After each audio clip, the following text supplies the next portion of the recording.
No, I did not know that, but now I do, because I read the side of this U-Haul truck. 10:02 a.m. Thursday, June 1st, heading out. I got 3 stops before I leave. Voucher drinks, Smith's, and of course, Conseco's gas station. Last time I'll be there for about 6 weeks. Gotta go. All right, time at the bottom. Took the scenic route to Smith's, which is like east of where I was. I went pretty close to Westgate to get here, which is very far northwest.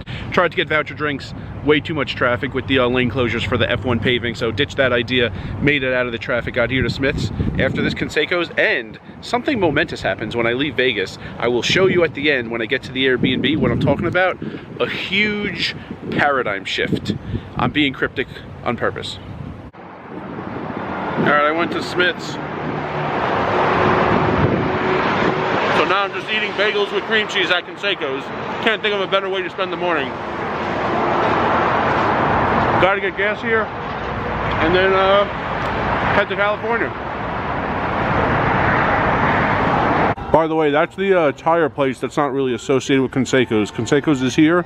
Right next to it is the Auto Mall, Wheels and Tires. And that's where the Haitian guy helped me fill my spare tire with air before I went to Arizona. And apparently now that I'm obsessed with putting air in tires, there's actually a clip I filmed in Arizona. Forgot to include it in the Arizona videos. So let's flash back to Arizona. I think it was the day I went to Desert Diamond. Here is that clip about filling your car tires with air. This is the type of air pump I was describing the other day in Lincoln, Nebraska.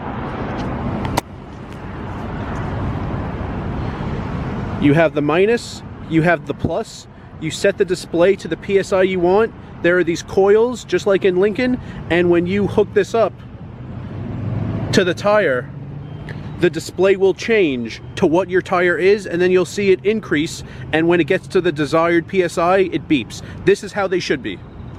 You do have to pay here, but at least you'll know it's working. Conseco's and Long Island use the system where they take your money and then just scam you and don't give you any air.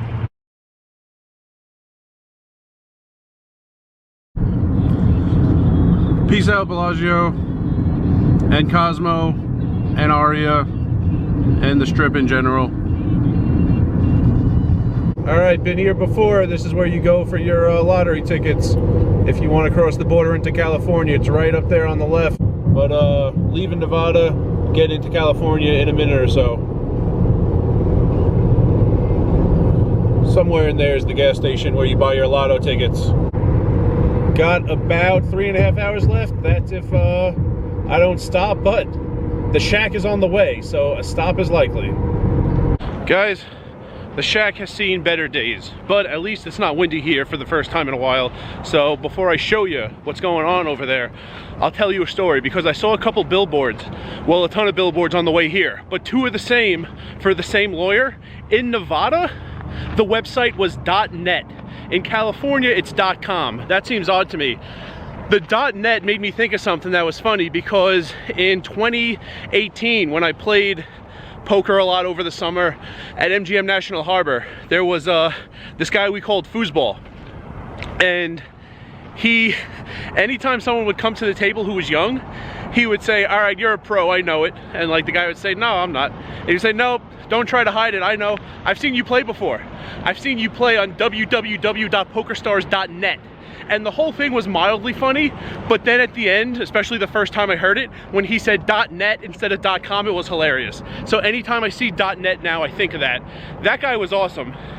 He really disliked the people who took poker so seriously they never spoke, and like they always had headphones and sunglasses and backpacks. But I didn't do any of those things, so he loved me. He hit me with a comforter once. This was right after the room moved from downstairs to upstairs, and there was a giveaway. You know, in Council Bluffs, it's usually like Tupperware. In MGM National Harbor, it was a comforter. And whether or not people need it, they're gonna take it. So a bunch of people were walking around downstairs with comforters, and he bought one off of somebody because his daughter was about to start college, and he had it like with him all day. So once he got upstairs and he was playing poker, because I was one of his favorite guys in the room, I was just like sitting there playing one day, and he came up from behind me and just hit me with the comforter. So that guy was a ton of fun. And now I thought of that when I saw .net on the billboard, and now I am at the shack, and here it is, sadly. It was at least like standing last time. Really, on the good side, you could hear me though. There's no wind today, but I mean, I at least walked in last time, or at least 2 times ago. Now it's just, you know, it was probably, well, the structural integrity was definitely gone, but also I bet you the wind just took a toll on it. I wonder what it will be like in 6 weeks. I mean, I wasn't sure if I was going to stop on the way there and back, but I'm definitely going to stop now to get a before and after. So I really like the shack, probably more than most people, but it really does not look like it has a lot of time left, even in this state. On the good side though, it's probably tougher for people to like come in here and do drugs and use it as a toilet.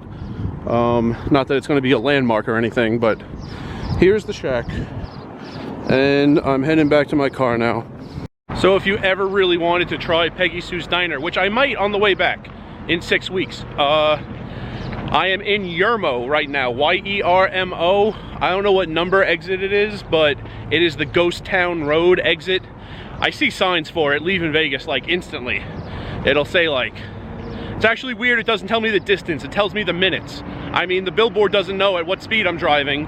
It should say the distance, not the minutes, but like, there's a lot of time before I get here where I start seeing the billboard. So tough to miss, definitely coming from the Vegas direction. I don't know, coming from Southern California, I don't remember how often there are signs, but Yermo, Ghost Town Road exit. If you wanted to try the diner, they say it's famous. I doubt the food is famous, maybe famous for other reasons, but heading back to the car in about 2 hours. I will be at the Airbnb house. I will show you my room, and I told you something momentous happens when I leave Vegas for an extended period of time. It is going to include a Big Lebowski reference, and after a little scenery on the roads, you'll hear about it shortly enough, soon enough, whatever. Back to the car. I gotta head out.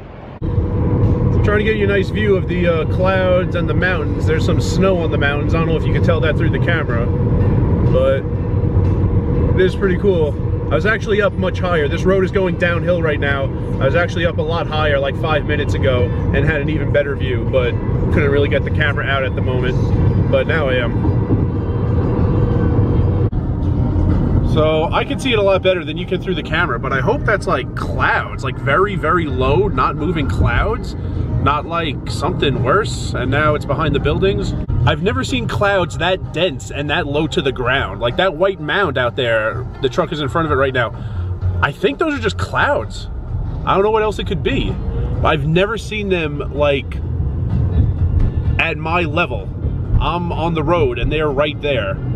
Like, you know, 45 minutes ago when I filmed them, if I could get you a better view, I was like really high up and we were coming downhill. We had a 17-mile stretch that was downhill, so I couldn't really gauge how far off the ground they were. I mean, these are on the ground.